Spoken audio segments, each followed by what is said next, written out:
Hingpit ng mapuy-an sa 62 ka mga benepisyaryong informal settler families ang housing unit human gi-turnover sa National Housing Authority ang Kasadya Village Project Phase 2 sa Barangay Dahay, Surala sa South Cotabato.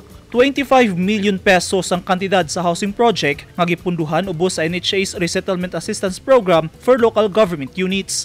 Ang mga benepisyaryo sa proyekto gisusi pag-ayo sa LGU Surala Local Housing Board kung angayan ba gyud silang makaangkon sa proyekto.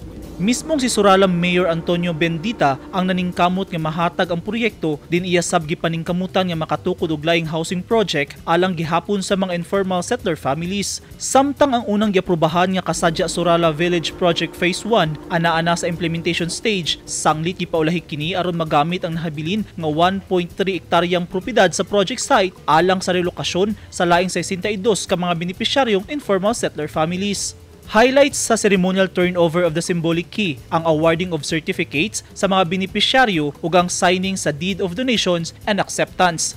Mismong si NHA Region 12 Regional Manager Engineer Zenaida Cabiles kuyog ang municipal government sa Surala sa pagpanguna ni Mayor Bendita ang mitunol sa housing units sa mga benepisyaryo. Mitambong sab ang ubang opisyal sa lokal nga gobyerno sa Surala, municipal administrator inubanan sa mga nagkadayang department heads, mga empleyado sa munisipyo ug mga NHA staff gikan sa region ug General Santos District Office.